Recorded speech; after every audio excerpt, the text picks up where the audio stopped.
Okay, I'm back in Binyan now. If you remember, this was a baby project and we were shooting this from the time that we were groundbreaking with our shovels. Medyo na-late ako ng konti. Sana hindi ako mapagalitan.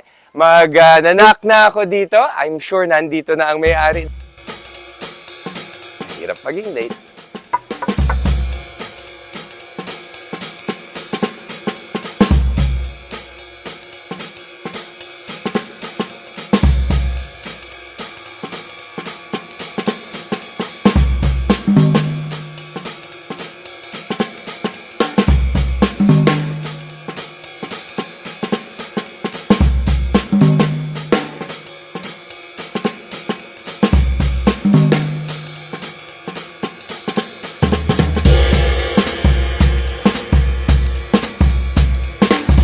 Good morning. I'm sorry to be late. Okay, Doc Joseph, thank you. Well, yun na nga. Sabi ko na nga, I'm late eh. Pero anyway, it's so nice to see this in this way. Actually, itong araw na ito, we are just waiting for the windows. They will be coming later and we will already be sealing our house. Nasa 90% done na tayo. So, Sir Ariel is our resident engineer. Can you tell us what stage of development we're in before we go on the grand tour of our Center for Aesthetic Wellness? Okay. Yeah, where we are right now is probably, I'm saying, the last 5-10% of the work. Once we put in the windows, some are here already. That's the time we put in the final coats. Hindi natin mako-consider tapos na ang ating project without the windows. Yeah. There's a couple of finishing that we cannot do until the windows are here. Everything has got to be, all openings, doors, windows need to be closed up para ma-final coat natin yung walls, yung flooring. This is the cladding. No? Yeah, PVC cladding. Fluted panels. And then our lights are already on over here. Tapos we have generally the partition of the rooms, the clinic, Jerome's office. Meron pa tayong one episode for fully turnover. But this will be the last episode prior to that. Ito na yung last stage before the actual finishing. So makikita natin dito, nandito na halos lahat ng mga pintuan. Wenge ba ito? Wenge na kulay. These are very, very good doors.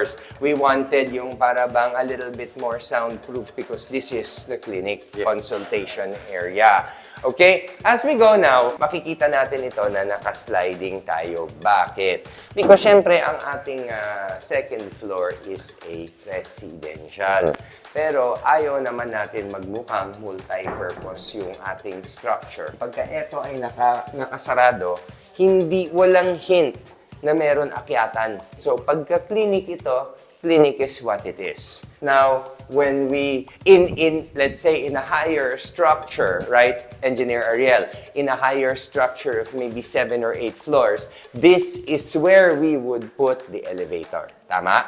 But since we do not have an elevator, this is where we put the stairs. If this is an elevator, you will push the button, ganyan-ganyan, tapos bubukas yung elevator. This time, hindi naman siya elevator. We will reveal our stairs.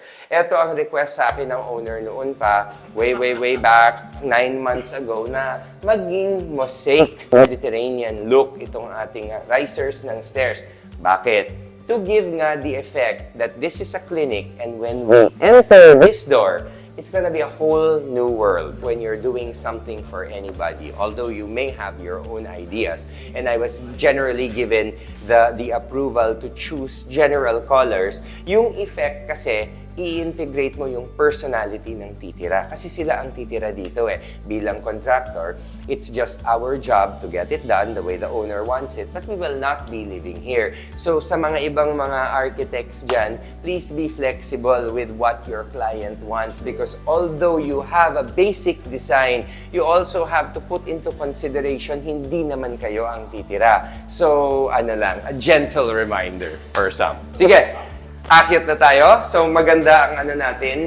Kasi of course si Mami, no, when we were making this, we wanted the stairs easy to climb. Na kahit na hindi na tayo maghahawak ng handrail, ay hindi tayo mahihirapan umakyat. We're gonna go to the second floor and we can see this is going to be the actual living area ng second floor. Again, our fluted walls is of a different color ngayon. Kung dark doon, medyo mas ito, birch. Birch ang kulay.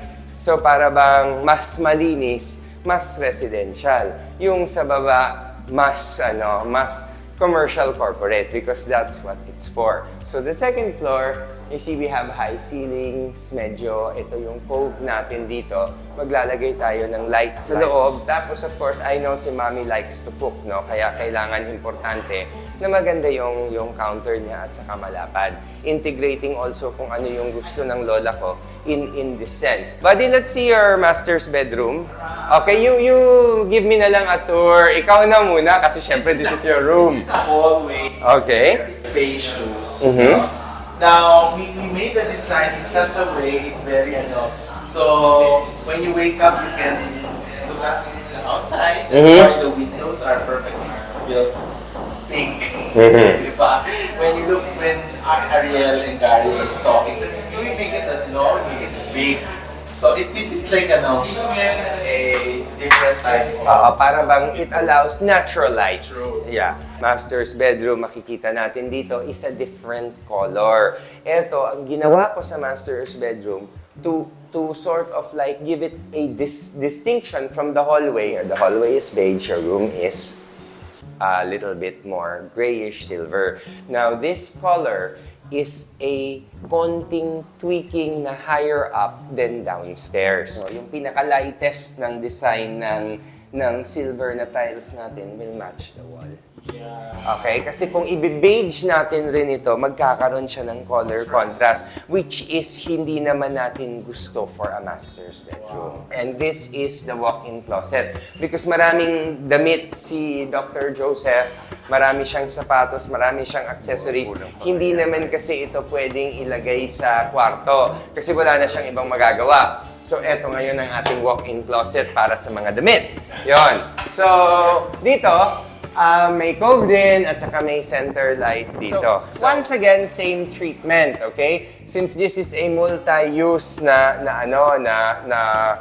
property, pagka binuksan natin ito again, another dimension, which is yung interest ni Doc Joseph, which is his paintings, his sculpture, at saka other works of art. So, eto na ang magiging para bang portal to the next world.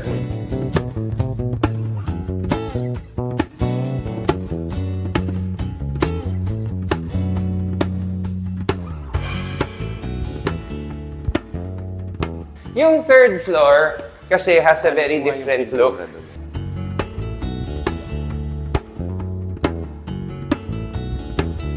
Ito ngayon, this is going to be a totally different look and a totally different finish. My favorite floor actually, industrial finish natin na magiging art gallery.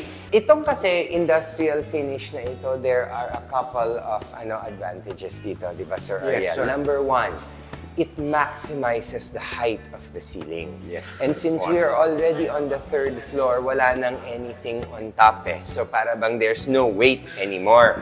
So we can utilize the height of the ceiling, make it very neutral. We can now place different types of lights here, track lights, spotlights, ganun, whatever is needed. So it becomes like a workspace. No? It becomes a workspace. Later on, you can even make tables and chairs here, yung para bang like a lounge area, a studio to shoot. Anything can be done in an industrial finish because all you need to do is change the props around and you have a totally different. Unlike kung meron kang interiors na talagang set. Ito, pagka nag-shoot ka doon, ma-obvious na you're shooting in the same place. Saka syempre, if you're shooting, maganda din na if this is laden with artwork, nakakatuwa din. The very different thing about this is it's going to be a polished concrete. Yes. So we will keep the look of the natural cement, but we will polish it. So para siyang polished, Yeah, finished cement looking. We'll prepare a square meter sample for him. Yes, ang finishing is mabusisi. When you're doing the structural, it's really copy-paste eh. It's cement, bakal, buhangin, graba, copy-paste, repeat. Yeah. Pero pagka we're doing the finishing, andyan na si electrical, andyan na si plumbing, andito na si paint, andito na si tiles, andito na si wallpaper, yung fluted wall. So, all of these things, hindi mo naman ito mabibili sa isang supplier eh. Kailangan natin mag-outsource, ganun. Kaya nagiging mahirap yung finishing. It is for me the most difficult part. And one thing I'd like to mention about this space, if you look at the ceiling, one, it's nice, mataas, maliwalas. Yung colors, they complement one another, right? The thing is, walang pagtataguan ang rodents or Ipis. even dusts. Wala siyang Kung dustbin. ano man, we see everything. It's like open. Yes. Yeah, open siya. Walang dustbin na makaka-apekto sa mga whatever you display here. So, At saka nothing, at saka walang mabubulok. Yeah, minimum ang maintenance. Minimum ang maintenance. So, akyat tayo. So, here is our roof deck. Naka-railing na po Yeah, tayo yung- dito. yung- No, para bang, yung para Moroccan. secure yung ating roof Yung deck. tiles na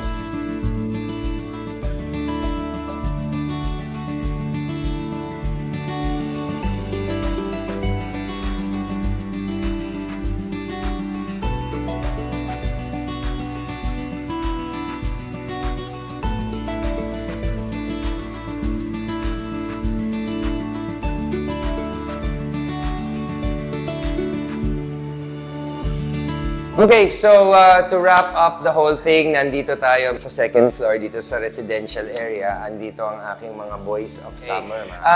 Charlito and Bong, ano pa ang kailangan dito at saka gaano katagal? Nasa 85% na tayo. No? Okay. Malapit na. So, ang nakikita kong ano na lang dito, siguro mga painting works and mga woodworks na lang, konti na lang ito. Kung baga, after we do the painting and the woodworks, pwede na natin i-close ito. Pwede na natin i-close at saka sa labas na tayo magtatrabaho, di ba? Clear na, oh. Inaayos kasi natin sir yung quality natin. Tapos, siyempre yung dating ng materials natin, kailangan sunod-sunod. Para kung halimbawa pagdating, kabit, Apply. dating, kabit, apply, ganon. So any final messages from you? Yan, shout out na lang ako sa Regal Homes. Wala na akong masabi. Okay, Bong, any final messages? Base ikaw ang master painter dito. Shoutout din ako sa Team Ecology, pat malapit na rin sila matapos. Sana matapos na rin. Grabe, may pahabol pa talaga.